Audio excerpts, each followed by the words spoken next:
My name is Jade Rucker, and welcome to my story.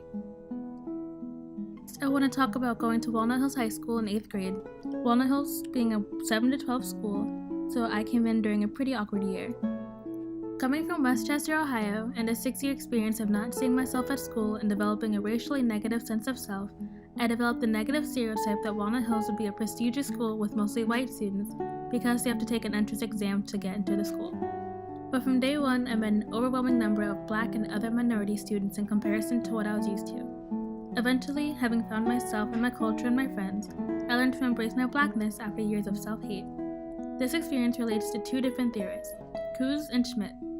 Coos and Posner's theory of leadership, specifically modeling the way, is described as setting examples by behaving in ways that are consistent with shared values and achieving small wins that promote consistent progress and build commitment.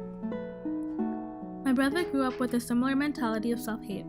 When I learned to accept my race and take advantage of it, I taught and encouraged him to do the same.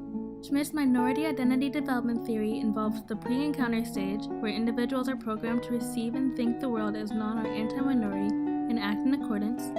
The encounter stage, where individuals gain awareness of what it means to be a minority, and they validate themselves in terms of minority identity. Then the immersion stage is when individuals reject all non-minority values and immerse themselves in minority culture.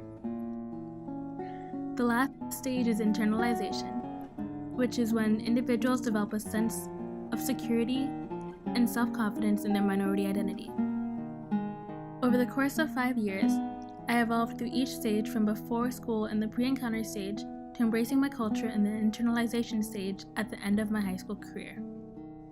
At the end of January last year, I took a job at Kung Fu Tea, a bubble tea kiosk in the mall. The application had asked about language abilities, specifically Mandarin or Cantonese, because our customers were predominantly Chinese speakers. There had been multiple occasions where a Chinese-speaking employee wasn't there, and we struggled to understand the customers, or we struggled to bring them the correct drink that they ordered. Already having taken interest in learning multiple languages at the time, the language barrier between myself and the customers drove in my desire to connect better with people through their native language and their native culture. This experience ties to understanding international diversity, a trait in global leaders described by Javidin and House as being successful in dealing with people from other cultures. This experience aids my leadership because my interest in other cultures encourages me to understand other cultural practices and systems which aid in working and interacting with non-American practices. Until meeting my boyfriend and his family, for the past 18 years I was taught that growing up liberal and having a liberal mindset was the only proper way. Anyone who thought differently was racist, sexist, etc.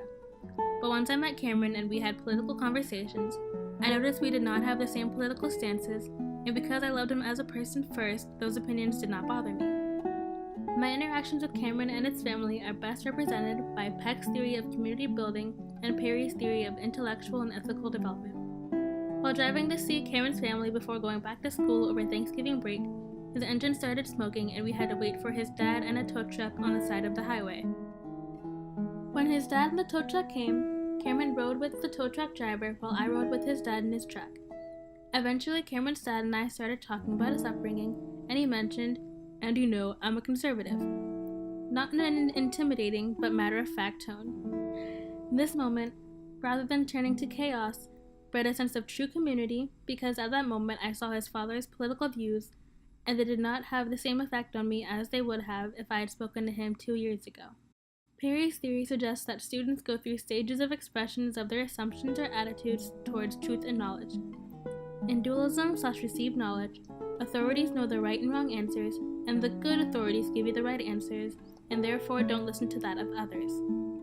This was the mindset I was raised in until I met Cameron's family, morphing into commitment/constructive knowledge, where I was able to make commitment to solution through the incorporation of my own beliefs and experiences with those of others, such as my conversations with Cameron and his family.